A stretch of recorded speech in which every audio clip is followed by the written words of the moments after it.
people who are legally in the United States, and we can't have them jump the line. People who are trying to get into is stop the flow of illegal immigrants. We're in a recession. We have 10% unemployment. They're not enough jobs. These are non-tax-paying people, and it's not fair to the immigrants. Wait. That's a lie. They are tax-paying people. What's a lie?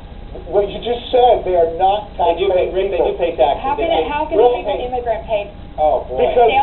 Because Emily, this is unreformed dummies, okay? This is the basics here. I thought you illegal immigrants pay taxes. You can't live in the United States for payroll taxes and property taxes. Most illegal immigrants are being paid under the table and being looked at minimum wage. Emily, do they buy something at the store?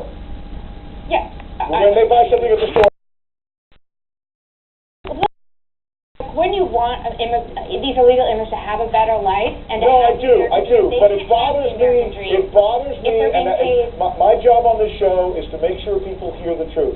And I will tell you right now, there's a lot of problems with and a lot of things that we need to deal with, and we of immigration reform, because we got those issues. And I want to secure the borders, and I want bad illegal immigrants to be kicked out of the country. I think everybody wants that. That's not speaking, that's just talking like an American. But when you come on my show and you say that they don't pay taxes, that's a lie.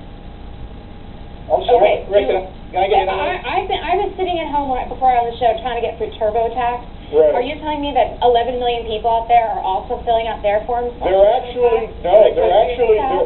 can even take it a step further. And I can take it a step further for you, Emily. They actually pay property taxes because they have to have a place to live unless they live under a bridge. They have to pay sales taxes because they have when you pay property taxes. When you pay rent, you pay property taxes. Right. They also have to pay sales tax because they buy things to feed their children.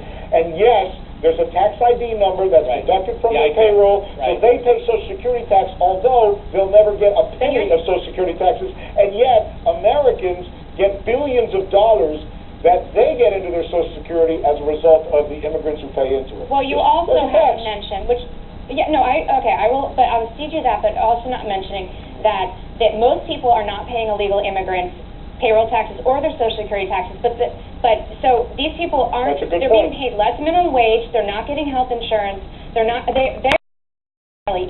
You're right.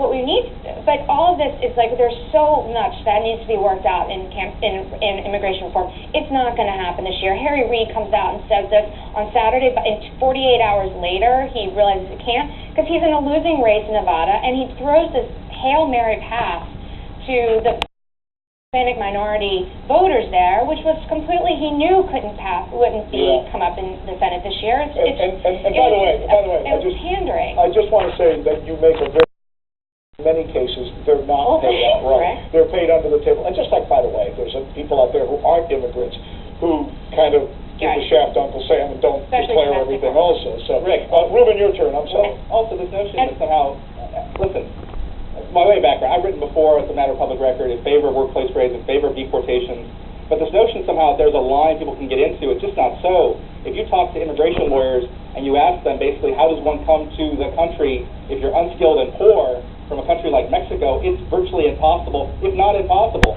This is not to excuse people who come in, but this notion somehow, this Pollyannish notion that you need to go back and start to get in line, there is no line, Emily.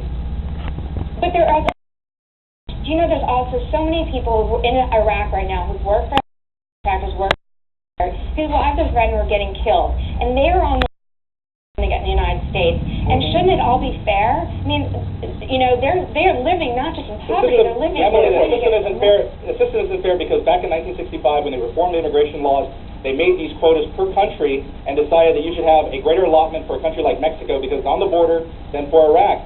That's Congress's deal. That's what they did. But this notion somehow, and our blissful and our ignorance, that we can somehow go back to the front of the line or go to the line. There is no line. But people come in because it's the only way they can. But Ruben, Emily is 100.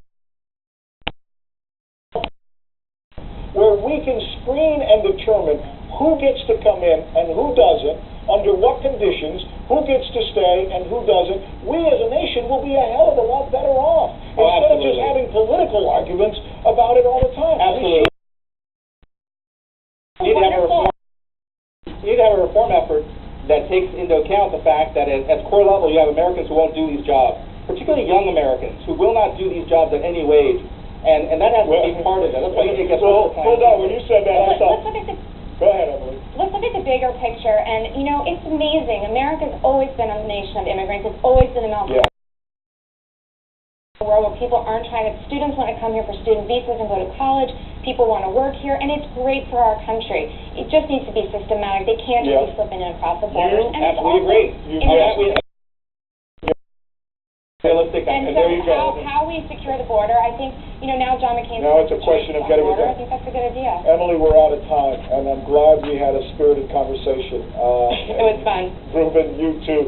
We'll come back, and we'll continue doing this. It's an issue that a lot of people are talking about, and there's a lot to talk about on both sides of the equation, and I'm glad you guys brought both of your perspectives to us. My thanks to both of you. Meanwhile, Stephen Seagal,